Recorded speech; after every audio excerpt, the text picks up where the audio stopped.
with WWE creative split on the direction for the Bloodline and more. My name is John, and you're watching the Wrestling Report.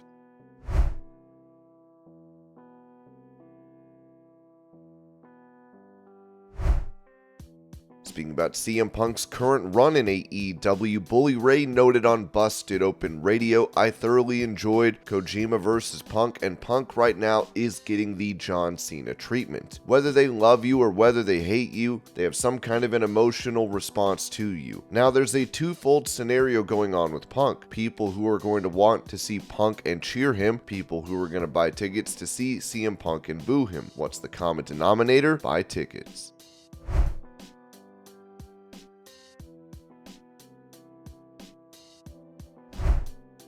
As Will Ospreay defeated Kenny Omega for the IWGP US title at the most recent pay-per-view, Sean Ross Sapp of Fightful revealed that Will Ospreay and Kenny Omega had a match considered by many to be an instant classic at Forbidden Door. Many watching the match voiced concern over spots in the match and the condition the competitors would be in after a series of moves that several deemed risky. However, we were told that both competitors emerged relatively unscathed. In fact, Kenny Omega told several people he was fine after the match ended. Omega and Ospreay returned backstage after the match to applause and a standing ovation from the match, which received heavy praise from their peers. This match, much like the Wrestle Kingdom match, was meticulously planned. Ospreay also told the outlet that he wanted a second match with Omega to be a lot different because he felt like at Wrestle Kingdom that Omega got in about 80% of the offense.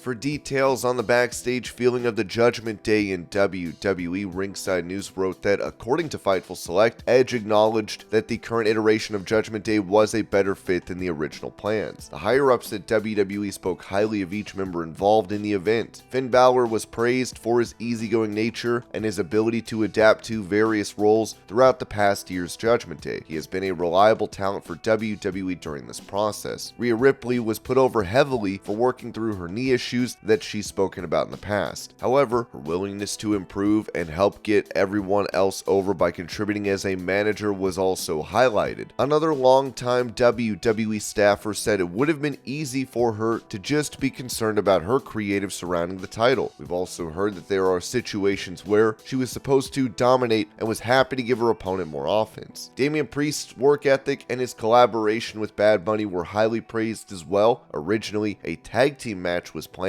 and WWE sources expressed their confidence in Bad Bunny's in-ring abilities during their Backlash match. Dominic Mysterio was praised for his busy schedule, which involved fulfilling numerous media obligations due to the success of his new character. WWE has been exposing Dominic to a range of situations and opponents in the ring to help him adapt to different styles and competitors.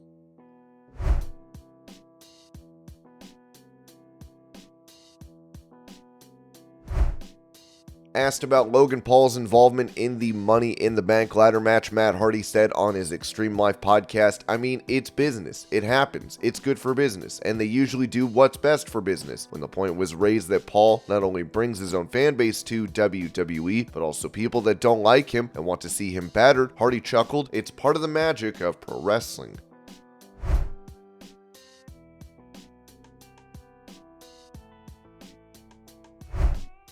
With LA Knight currently the favorite to win the men's Money in the Bank ladder match, Booker T said this on his Hall of Fame podcast. "Put the rocket on him, man. I mean, quit messing around. Put the title on him. That's my thing, man. When you got a guy like him, he's rare. He's very rare. He's organic. He's figured it out on his own. When you got guys like that, you got to put him in the game. That's just me. That's the school I come from." So yeah, watching that dude do his stuff right now, it's been awesome. I watched that dude sit and get a little bit of nothing and go out there and sprinkle some salt and pepper on it and some Cholula in it. It feels good. You want to get behind him. He hasn't been the chosen one or anything like that. Another thing that I say all the time, you gotta win by attrition. You gotta wait until everybody else drop off, and when you walk through that curtain, it's some heat and something going on. They're gonna know. It's inevitable. So I'm just glad to see him getting his flowers.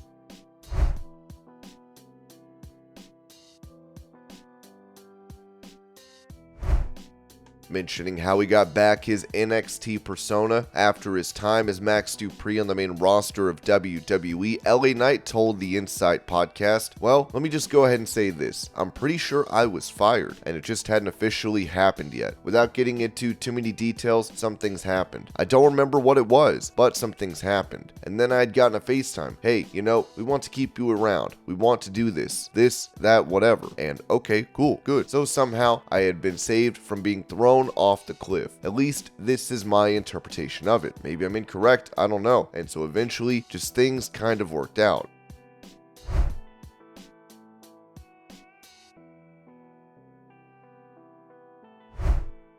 During that same interview, LA Knight said this about getting his "yeah" catchphrase on a shirt, to which he responded, "Well, a t-shirt is actually in the works. I think they came up with one, and it should be coming out in the next week or two, if I'm not mistaken." Knight was also asked about bringing back his "dummy" catchphrase, as he said, "I've considered. Some people want it, but 90% of the people probably don't even know. I don't know. I mean, if it came out organically, maybe, but I don't want to crowbar things. That's the thing. I've never forced any lines. Now, at this point, I've got program stuff that's in there, here, there, wherever, but in its original form, it was all kind of stuff that happened. Then it'd be like, oh, that's cool, let's keep that. Could it come back? Maybe sprinkle it in here or there, you never know."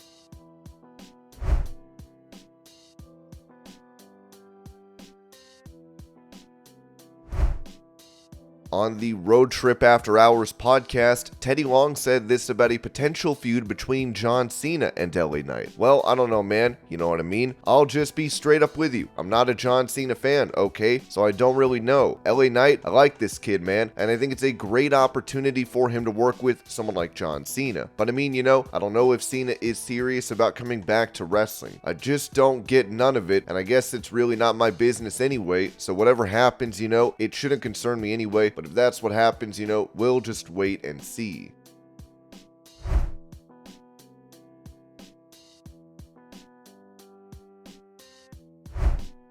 Talking to Metro about what his life will look like after he is done with pro wrestling, AJ Styles said, "Once it's over, I think it's going to be easy for me to go, okay, I did what I was supposed to do. I fought as hard as I could for as long as I could to the point where I hopefully didn't embarrass myself. No more missing birthdays, high school, elementary school stuff. I'm going to be there as a father to see that. I've missed enough. Being able to be with them and show them little tricks that I've found out over the years and share that information was a blessing. It inspired me to make the rest of my career the best it possibly could be."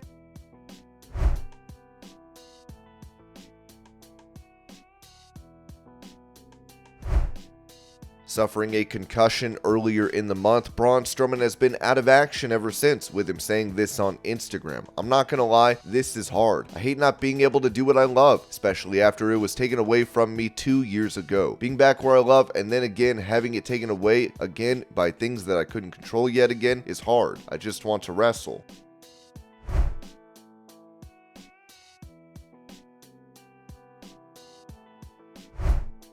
Recently, Ryback took a screen recording of a Twitter Spaces he had with a fan that turned out to be his stalker. The man has been harassing Ryback for some time and has threatened him. In a video, Ryback can be seen talking to him where he lays down the gauntlet. Here's the clip. I get to get us a fight set up whenever you want. Trust me when I tell you, you ain't showing up. That's the thing.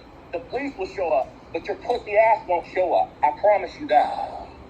Chase. That's a promise. But I've just offered to fight you now multiple times in an MMA cage. That's a fucking promise.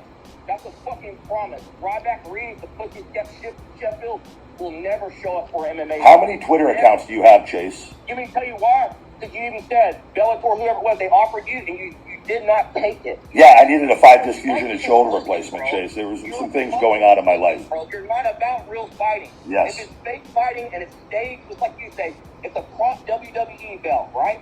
So if it's a prop WWE belt, everything's staged and fake, why not get into some real action? Why when someone calls you out and threatens your fucking life, why don't you do something about it? Chase, people like you aren't worth anybody's time. Do you understand that? Why don't you stop the talking for 12 years as you told your dumb fan? 12 years, this motherfucker is really about it. So why don't you do You're not really about it, though. That's the thing. You're mentally ill. You're obsessed for 12 years. Okay, then do something about it. We are. We're going to get you. We're going to find you, and we're going to get you put away. I promise you, you will never, bro. You have no idea who I am. The things I've told you, like, bro, you just... Yeah, the things you've told me aren't true. We've come to that conclusion. You're just a dumb fuck. I'm telling you, you believe anything. Twitter will be able to locate you, Chase, and we'll be able to take care of My you. uncle, my dad, my aunt is this. You'll believe anything, bro. You think I'm going to give my disguise away and tell you where my aunt and uncle is? Are you that stupid?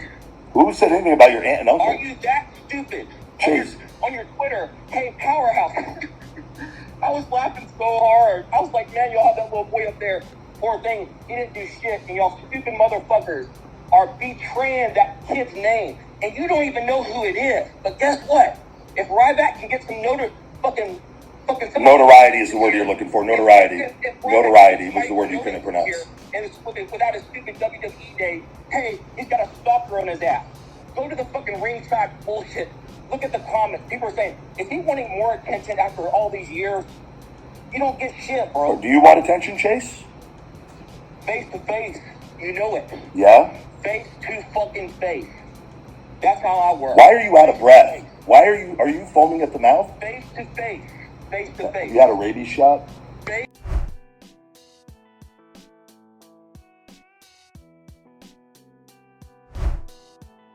When it comes to what could be next for Roman Reigns and the Bloodline, WrestleVotes wrote, hearing WWE has two very drastic finishes in play for the Bloodline matchup on Saturday. Creative seems split on the decision. In conjunction, I'm told the Usos and Solo were a part of a run-through session this past Friday at a closed location to go over things. And this was your Pro Wrestling News Update. I hope you're all having a great day. Thank you so much for watching, and I'll see y'all later.